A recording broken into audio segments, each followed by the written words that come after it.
The stars have always been patient. They burn for billions of years without complaint, without urgency, watching the small dramas of civilizations rise and fall beneath their ancient light. They do not hurry, they do not fear, they simply exist, indifferent to the creatures who look up at them and dream of meaning. Counselor Valenthris of the Caliph sovereignty had watched those stars for 412 years. She had seen them from the crystal towers of her homeworld, from the observation decks of 100 diplomatic vessels, from the cold silence of stations orbiting dead worlds. She had always found comfort in their permanence. In a universe of chaos and entropy, the stars endured. Now, sitting in the dim emergency chamber of the last functioning relay station in Sector 12, she wondered if the stars would even notice when her people were gone. The holographic display before her flickered with static, struggling to maintain connection across the torn fabric of subspace. The Caliph communication networks, once spanning 47 systems, once the most sophisticated in the known galaxy, were dying. One by one, the nodes had gone dark. One by one, the voices had stopped answering. Beside her, Commander Yithril stood motionless, his silver-gray features carved with an exhaustion that transcended the physical. 3 days without rest. 3 days since the fall of Vareth Prime. 3 days since they had watched 4 billion souls become ash and silence. "The Hollow are moving faster than predicted," he said quietly. "The 17th Fleet engaged them at the Kalos threshold. They lasted 11 minutes. 11 minutes. Valenthris closed her eyes. The 17th Fleet had been 800 warships, 800 vessels crewed by the finest officers the Sovereignty had ever trained, armed with weapons that could crack moons and shields that could withstand solar flares. 11 minutes. "Casualties?" she asked, though she already knew. "Total." The word hung in the air like a funeral shroud. Total. Not partial, not significant. Total. Every ship, every crew, every life. Gone. She opened her eyes and looked at the star chart before her. So much red now. So many systems marked with the symbol of the Hollow, the perfect geometric circles that appeared wherever they had consumed. The Caliph sovereignty, which had stood for 11,000 years, which had weathered the Silence Wars and the Ascendant Collapse and the Long Burning, was being erased in a matter of months. "How many worlds remain?" she asked. Commander Yithril's voice was barely audible. 7, perhaps 6 by now. We've lost contact with Melith Station. 7 worlds. From 47, from populations numbering in the hundreds of billions. 7 worlds. Valenthris thought of her daughter, somewhere on Caliph itself, waiting for news that would never be good. She thought of her grandchildren, who had never known a universe that was not at war.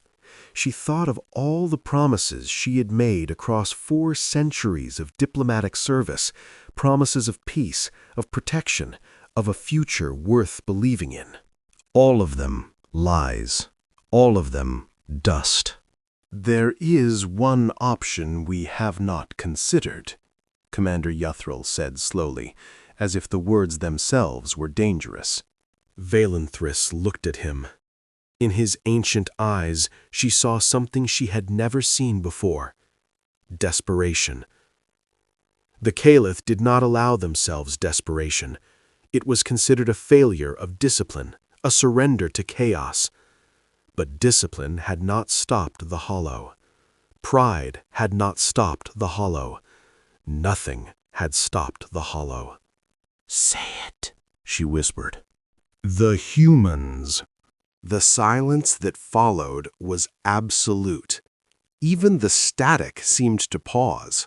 Velanthus turned back to the star chart, her gaze finding the small, unremarkable yellow star at the edge of the display.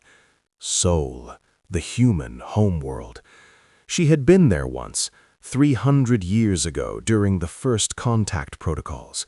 She remembered the chaos of their world, the noise and the crowds, and the sheer overwhelming presence of a species that seemed to do everything at once, in every direction, without any apparent coordination. She remembered the report she had filed afterward. Primitive but curious, technologically adolescent, socially fragmented. Potential for development, but likely centuries away from meaningful contribution to galactic affairs. Recommend observation status only. Observation status, the polite term for not worth our attention. The humans are not capable of helping us, she said. Their technology is generations behind ours. Their ships cannot match hollow vessels. Their weapons destroyed a hollow scout cluster 3 years ago, Commander Yithril interrupted quietly. Velanthus stared at him. What? It was in the intelligence reports. A hollow probe entered their system. 3 vessels, the kind that usually require a full battle group to engage. The humans destroyed them in 17 hours. We assumed it was a malfunction, an anomaly. Why was I not informed? Because they are humans, Counselor.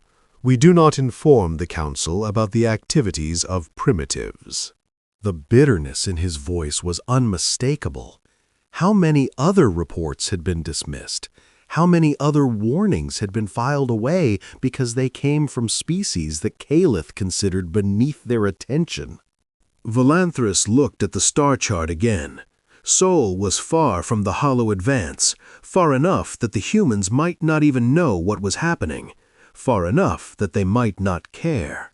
But they were alive. They were still there. And right now, being alive was more than most of the galaxy could claim. Send the call, she said. Commander Yithril hesitated.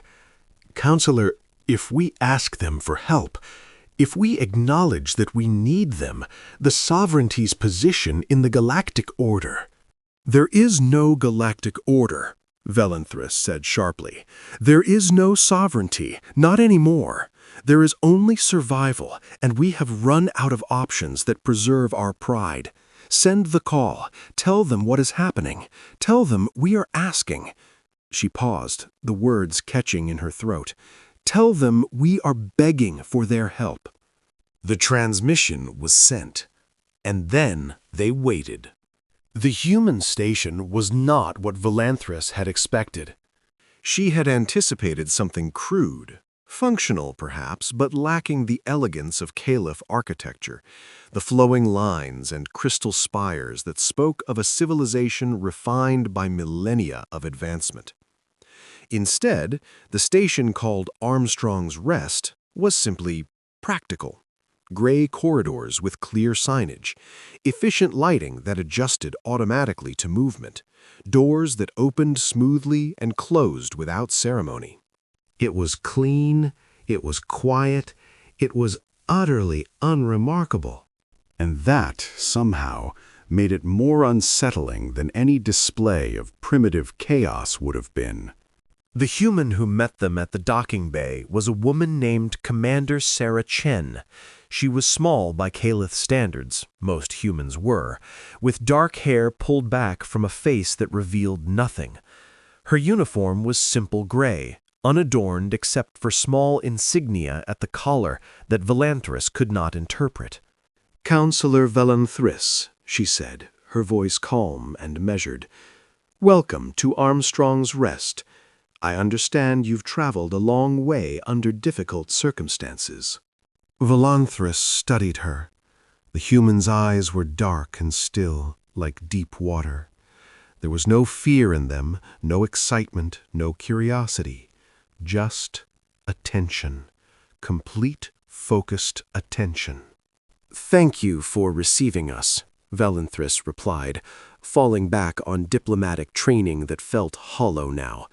We appreciate your willingness to meet on such short notice. Commander Chen nodded once. You mentioned in your transmission that your people are facing an existential threat. The Council of United Nations has asked me to listen to your full account before any decisions are made. Will you walk with me? It was not a command, but it was not quite a request either. Velanthus glanced at Commander Yithril, who had insisted on accompanying her despite his injuries from the last engagement. His silver eyes were fixed on the human with an intensity that spoke of careful assessment. They walked. The corridors of Armstrong's Rest were populated by humans going about their business, technicians checking panels, officers reviewing data on handheld devices, maintenance workers repairing minor damage with quiet efficiency. They nodded at Commander Chen as she passed, but none of them stopped to stare at the aliens in their midst. None of them seemed surprised or curious or afraid. That was wrong, Velanthus realized. The Caliph had visited human space perhaps twice in the last century, always with delegations that were carefully managed and closely observed. Humans should have found her presence remarkable. They should have whispered and pointed and asked questions. Instead, they simply continued working. Your station seems very organized, Velanthus said carefully. We try to be efficient, Commander Chen replied. Resources are limited in space. Waste isn't something we can afford. The Caliph sovereignty has always admired efficiency. The human glanced at her, and for just a moment something flickered in those dark eyes. Amusement? Recognition? It was gone before Velanthus could identify it. We know, Commander Chen said simply. They entered a meeting room. Again, practical rather than impressive. A table, chairs designed to accommodate multiple species, a holographic display unit, and windows that looked out into the endless black of space. Commander Chen gestured for them to sit, and then took her own seat across from them. Tell me about the hollow, she said. Velanthus hesitated. Where did one begin to describe the end of everything? How did one explain a force that had emerged from the void between galaxies and begun consuming everything it touched?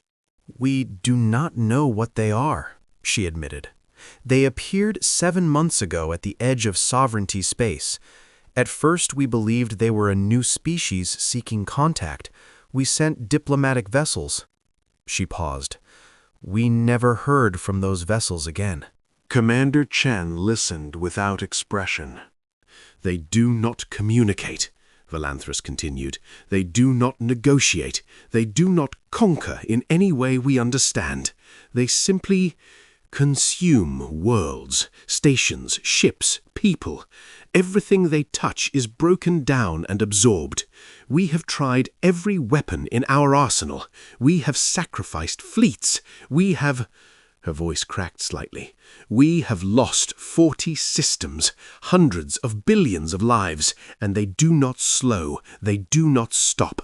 They are coming for everything, Commander, and we cannot stop them.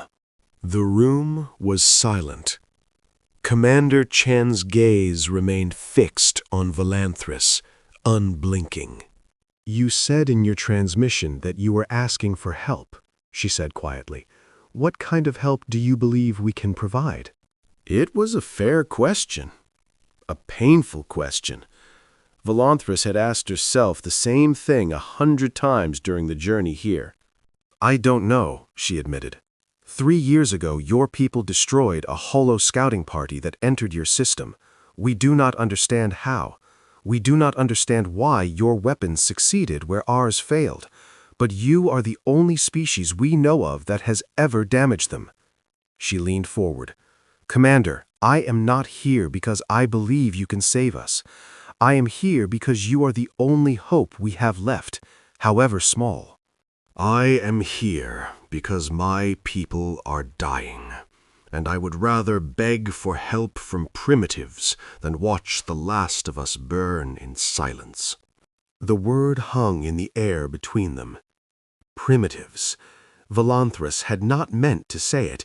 It had slipped out, a remnant of old prejudice that she had not fully abandoned despite everything. She expected anger. She expected offense. Commander Chen simply nodded slowly, as if the insult had been expected, as if it did not matter. 3 years ago, she said, a hollow probe entered the outer reaches of our solar system. 3 vessels, moving in geometric formation, heading directly for Earth. We had 47 hours to respond. 47 hours, Commander Yithril said. That is not enough time to coordinate a defensive response. How did you— "We were already moving," Commander Chen interrupted gently. "We detected them 6 days earlier when they crossed the heliopause. By the time they reached engagement range, we had repositioned 17 defense platforms, scrambled 4 carrier groups, and activated dormant weapon systems on 3 moons." Volanthus stared at her. "You detected them at the heliopause? That is hundreds of astronomical units distant. Your sensor technology is better than you assumed. Yes."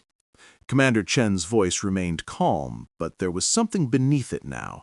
Not pride exactly, but something harder. Something that had been forged rather than grown. "We've been watching the galaxy for a long time, Counselor. We've seen civilizations rise and fall.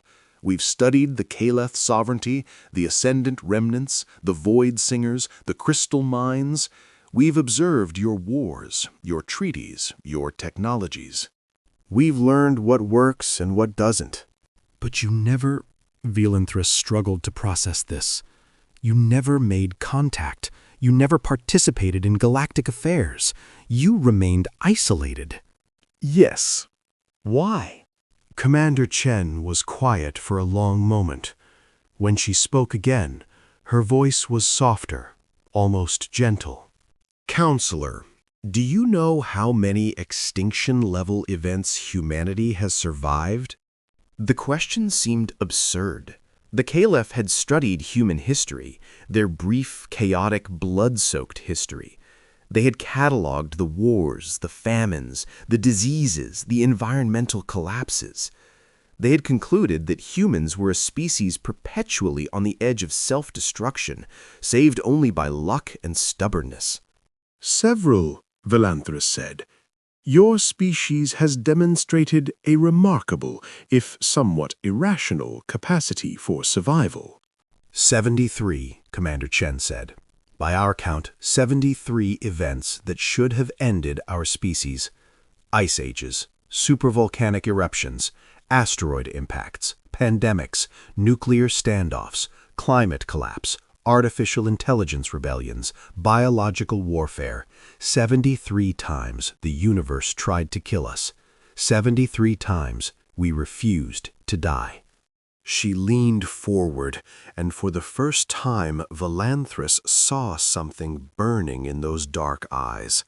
Not anger, not pride, something older, something that had been carried through generations of struggle and loss and desperate, impossible survival. "We didn't contact the galactic community because we weren't ready," Commander Chen continued. "We knew we were young. We knew we were small. We knew that the universe was vast and ancient and filled with powers that could destroy us without effort. So we watched. We learned. We prepared. We built in the shadows while the great civilizations looked past us. And we waited for the moment when we would be needed." "Needed?" Commander Yithril's voice was sharp. "You waited to be needed while billions died?" "Yes," Commander Chen's voice held no apology, "because we remembered what it meant to be dismissed, to be underestimated, to cry out for help and receive none. We remembered, and we swore that when the time came, when someone else faced what we had faced, we would answer. She stood and walked to the window, looking out at the stars. Your message reached Earth 6 days ago, Counselor. The transmission was fragmented, barely coherent, sent through dying relay networks across 40,000 light-years of space. But we heard it. We understood it. She turned back to face them, and now her expression was something Velanthus could not read at all. And by the time that message arrived, Earth was already moving. Velanthus did not understand what she was seeing. The holographic display that Commander Chen activated showed a star map, but it was not the fragmentary, static, torn map that the Caliph had been working with. This map was complete. Every system, every relay, every ship movement tracked in real time, and across it, moving in coordinated waves that should have been impossible, were thousands of signatures marked with human identification codes. We began mobilization 4 days ago, Commander Chen explained, her voice matter-of-fact. The 1st through 7th Fleets departed Sol system within 18 hours of your transmission. The 8th through 12th are currently assembling at forward positions in the Tau Ceti corridor. Reserve forces from the Mars Collective, the Europa Compact, and the Titan Confederacy have been activated and are en route to staging areas. Velanthus stared at the display. The numbers were impossible. The coordination was impossible. The speed was impossible. She struggled for words. You have 12 fleets? We have 34 active fleets, Counselor, plus reserve forces, system defense networks, and special operations units. Total mobilization capacity is approximately 47,000 combat-capable vessels, supported by 200,000 auxiliary craft. The room seemed to tilt. Commander Yithril made a sound that might have been a laugh or might have been a sob. 47,000, he whispered. The entire Caliph Navy at its height numbered 12,000. We know, Commander Chen said. We've been planning for this for a long time. Planning for what? Velanthus demanded. How could you possibly have known about the Hollow? We didn't know specifically about the Hollow, but we knew something would come eventually. The universe is large, Counselor, and old, and it does not care whether we live or die. Threats emerge, civilizations fall. That is the nature of existence. So we prepared for everything. She manipulated the display, zooming in on a region of space that Velanthus recognized, the Kalos threshold, where the 17th Fleet had died. Your fleet engaged the Hollow here 17 hours ago, Commander Chen said. The engagement lasted 11 minutes. There were no survivors. How do you know that? Commander Yithril demanded. Our communications in that sector were. We have our own sensors in the region. We've been monitoring Hollow movements since they first appeared. Commander Chen's voice was quiet. We watched your fleet die, Commander. We recorded every moment of it, and we learned from it. The display shifted, showing tactical analyses, energy signatures, movement patterns. Data that the Caliph had spent months trying to gather, laid out in precise detail. The Hollow are not invincible, Commander Chen continued. They're adaptive, efficient, and relentless, but they have patterns, weaknesses, blind spots. Your weapons failed because they were designed for conventional warfare. Energy shields, plasma weapons, kinetic impacts. The Hollow absorb energy. They anticipate kinetic trajectories. Your tactics were predictable. And yours are not? Velanthus asked, an edge of desperate hope in her voice. Our tactics were designed by a species that has spent its entire history fighting itself, Commander Chen said. We have invented more ways to kill than most civilizations have words. We have weapons that don't exist in any galactic database because we never shared them. We have strategies that emerged from millennia of paranoia and preparation. And we have one advantage that no other species in the known galaxy possesses. What advantage?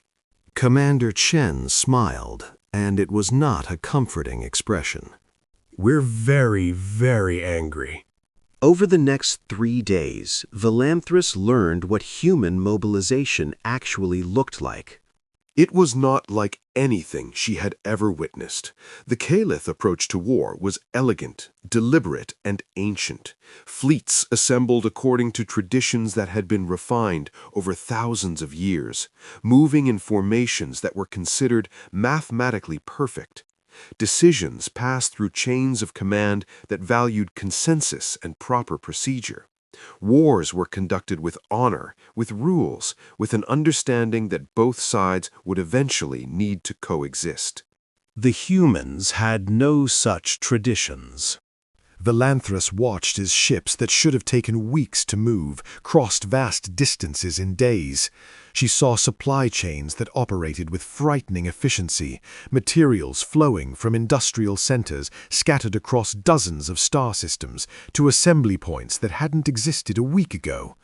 She observed communications that bypassed the damaged galactic relay networks entirely, using methods that Kaelith scientists insisted should be impossible.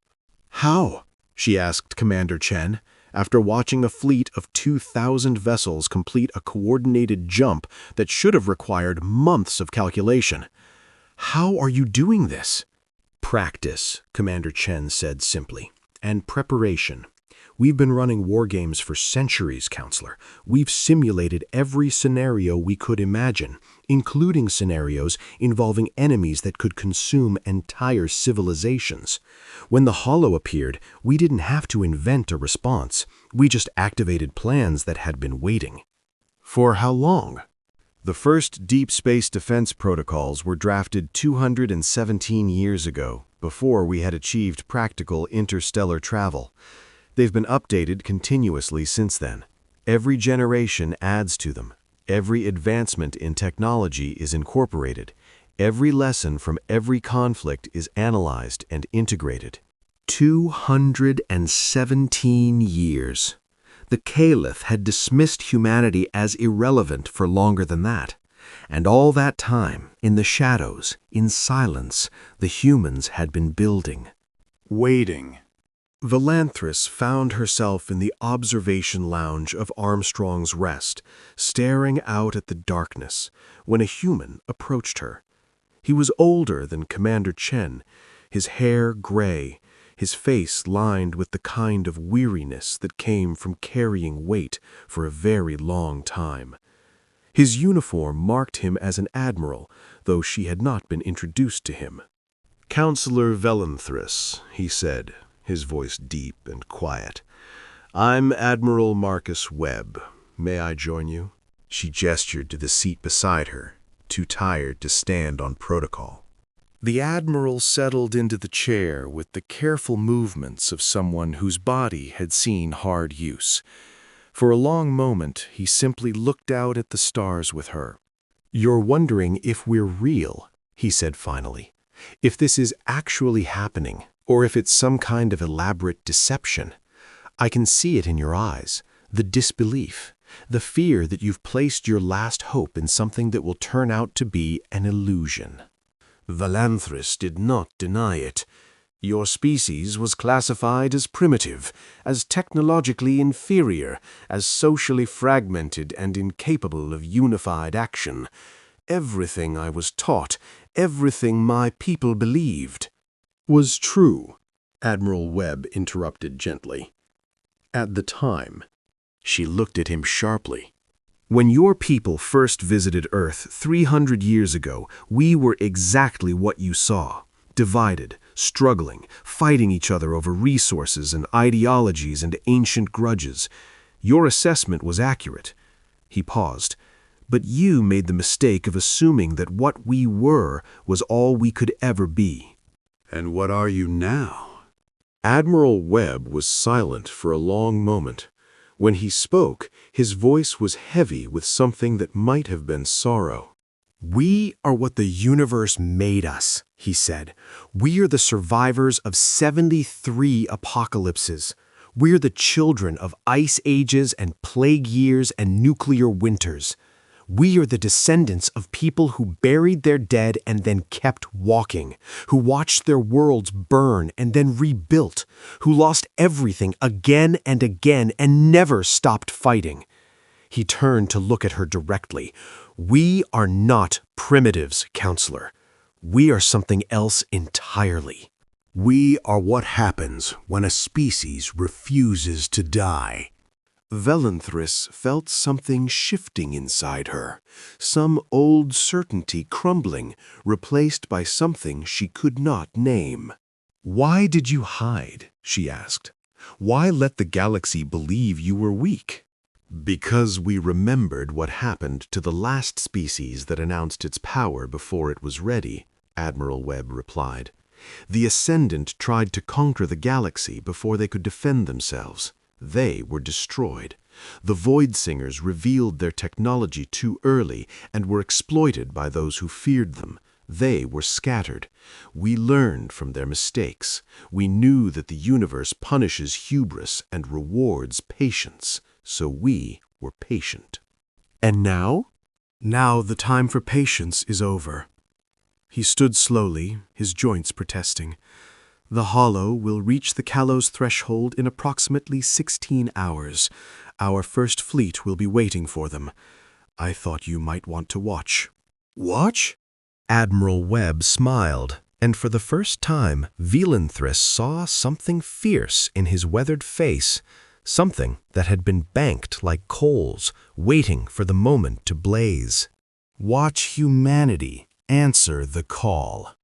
The command center of Armstrong's Rest was not designed for drama.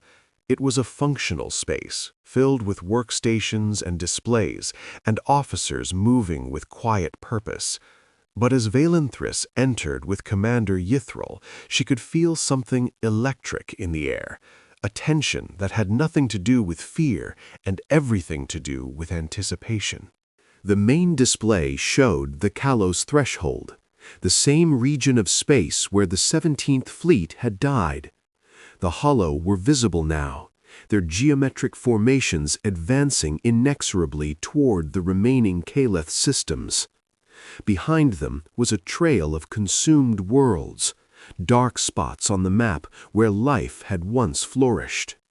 And waiting for them, positioned in formations that Velanthris could not recognize, was the human First Fleet.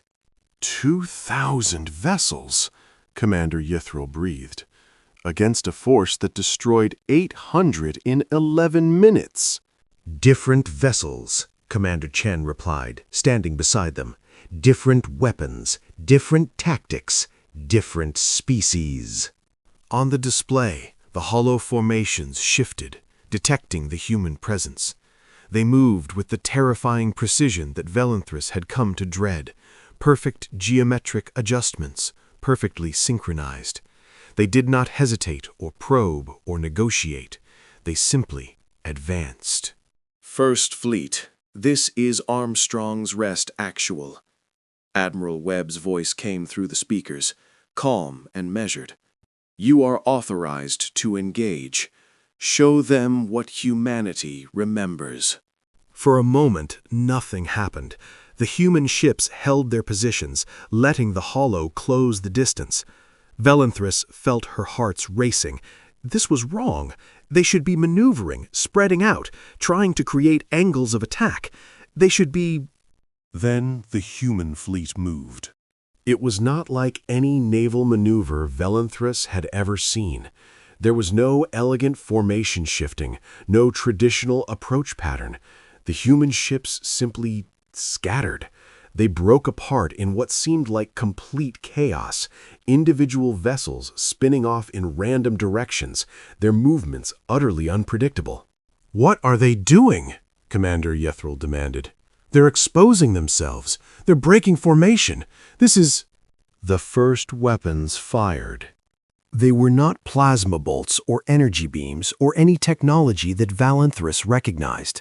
They were something else, pulses of distorted space-time that seemed to fold reality around them as they moved. Where they struck the hollow formations, the geometric perfection shattered. Ships that had been moving in synchronized patterns suddenly found themselves out of phase, colliding with each other, tearing themselves apart. The hollow adapted. Of course they adapted. They always adapted. But the human ships were no longer where they had been. They were somewhere else, striking from angles that shouldn't have existed, using weapons that seemed to change characteristics mid-flight. Every time the hollow adjusted to one threat, a new one emerged from an unexpected direction. Chaos, Commander Chen said quietly, and there was something like reverence in her voice. The hollow are optimized for pattern recognition. They predict trajectories, anticipate tactics, learn from engagements.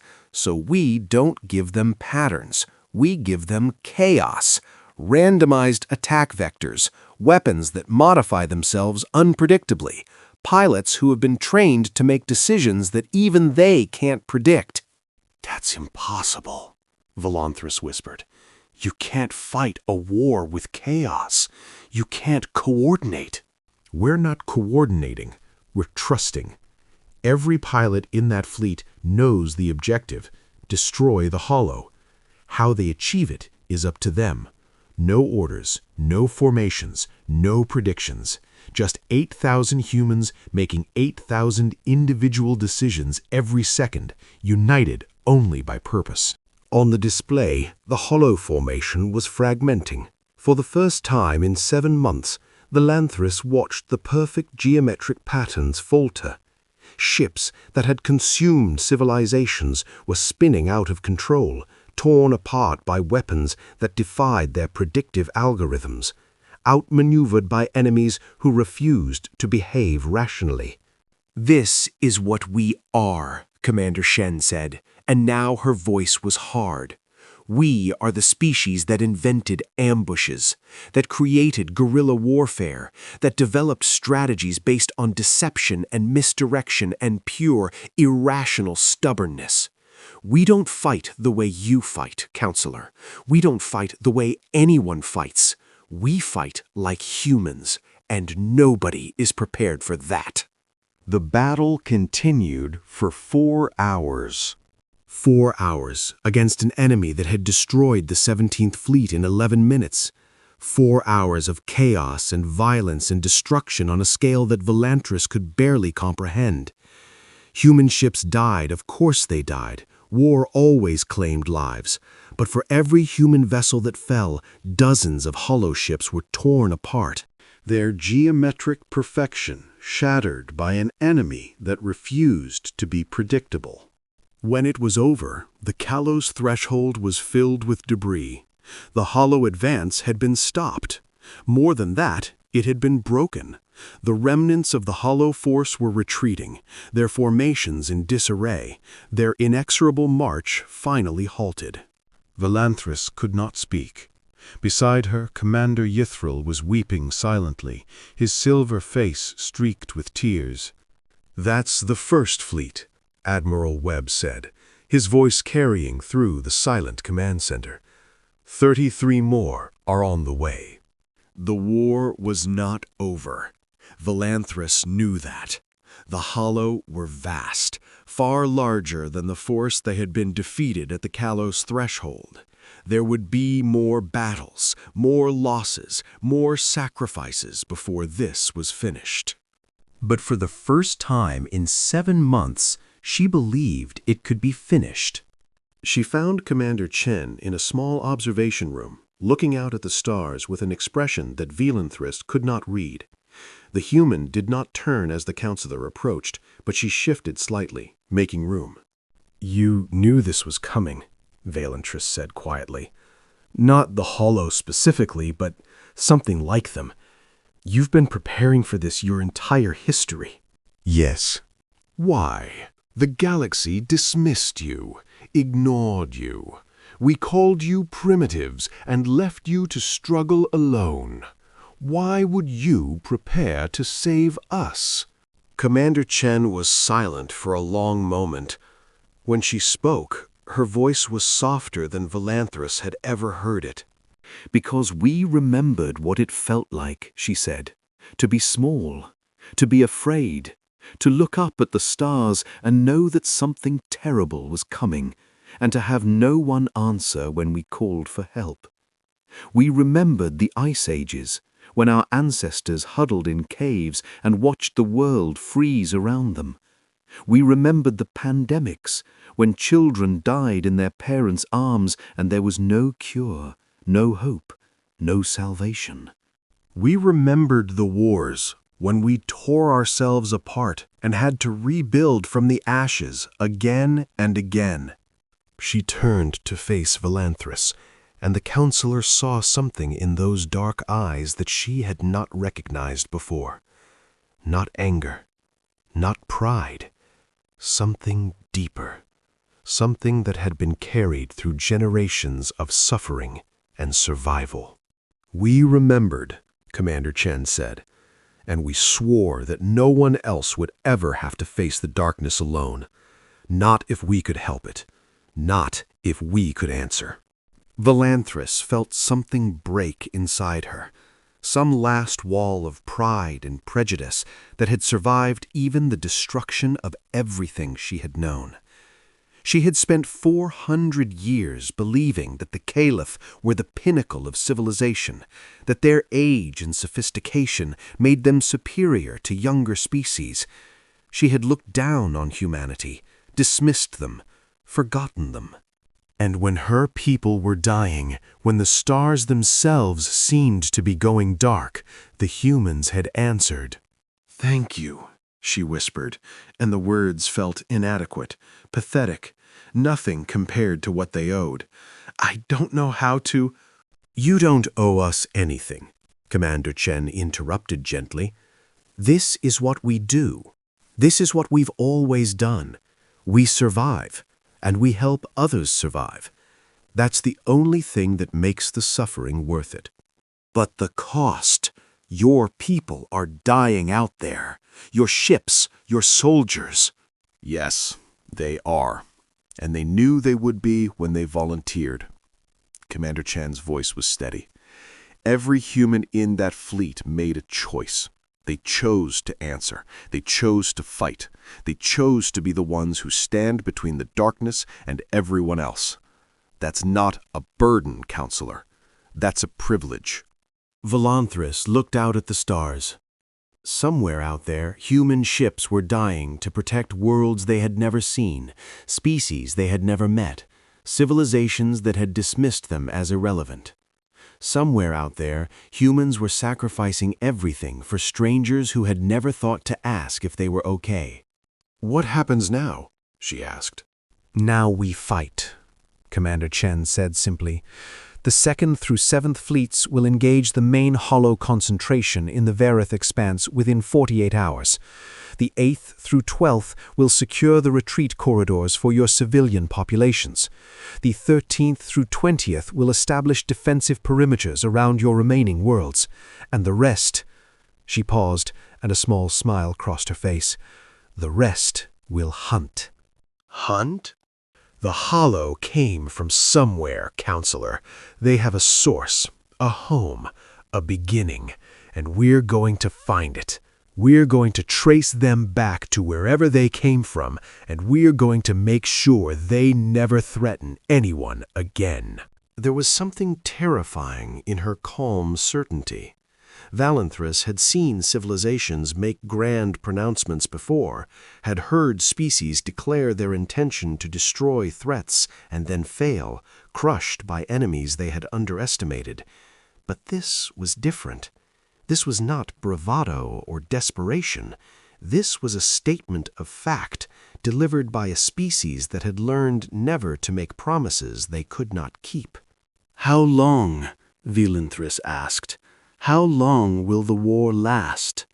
"As long as it takes. We don't stop, counselor. We don't retreat. We don't negotiate with things that want to consume us. We fight until we win, or until there's no one left to fight."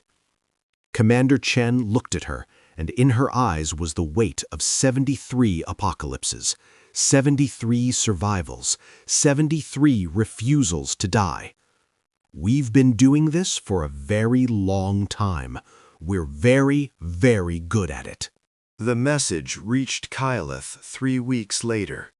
Velanthris received it in the emergency shelter, where the remnants of the council had gathered, waiting for news that would determine whether their species would survive.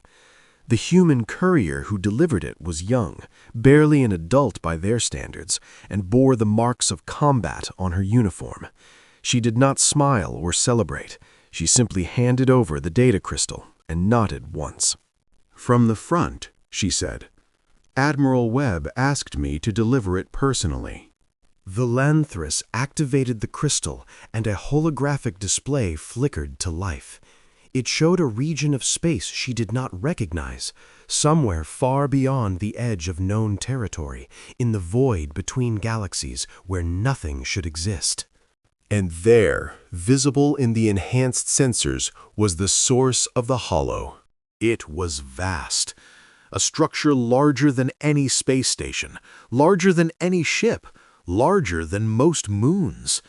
It hung in the darkness like a wound in reality, geometric patterns pulsing with the same energy signatures that had consumed 40 systems and hundreds of billions of lives. Around it, locked in battle, was the human fleet. The recording was hours old, transmitted through methods that Velanthris still did not understand. But even in the time-delayed images, she could see what was happening. The humans were not just attacking the hollow source. They were dismantling it, piece by piece, weapon by weapon, ship by ship. They were tearing it apart. Admiral Webb's voice accompanied the recording, calm and tired and triumphant. "Counselor Velanthris, the hollow nexus has been located and engaged. We estimate complete neutralization within 72 hours. The threat to galactic civilization is ending. Your people will survive." A pause, then softer. "We remember what it meant to be forgotten. We remember what it meant to call out and hear nothing but silence. When you rebuild, when your children's children look back at this moment, remember us, not as saviors, not as conquerors. Just remember us. Remember that when you called, we answered. Remember that when the darkness came, humanity was already moving."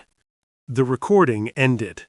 Velanthris sat in silence as the other counselors erupted in celebration around her, embracing, weeping, shouting with relief that centuries of discipline could not contain. She watched them, and she thought about everything she had believed, everything she had been wrong about. Primitive, fragmented, irrelevant. She had been so certain. They all had been.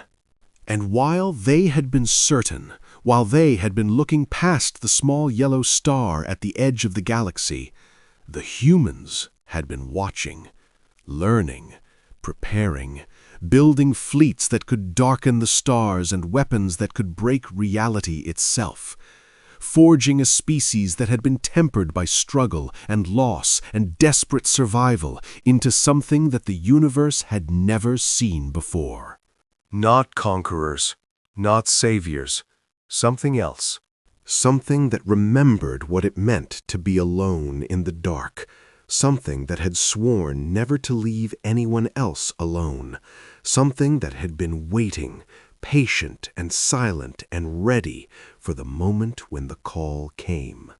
And when that call came, when the last desperate transmission had flickered across 40,000 light-years of dying space, they had not debated, they had not hesitated, they had not demanded gratitude or submission or acknowledgement. They had simply moved. Valanthus looked up at the ceiling of the shelter, imagining the stars beyond. Somewhere out there, human ships were dying to end a threat that had never touched their worlds. Somewhere out there, a species that had been called primitive was writing the final chapter of a war that had consumed empires. She thought of Commander Chen's words, "We fight like humans, and nobody is prepared for that." She thought of Admiral Webb's voice, tired and triumphant and carrying the weight of everything his species had survived. We are what happens when a species refuses to die. And she made a promise to herself, there in the shelter, surrounded by the grateful tears of her people. She would remember.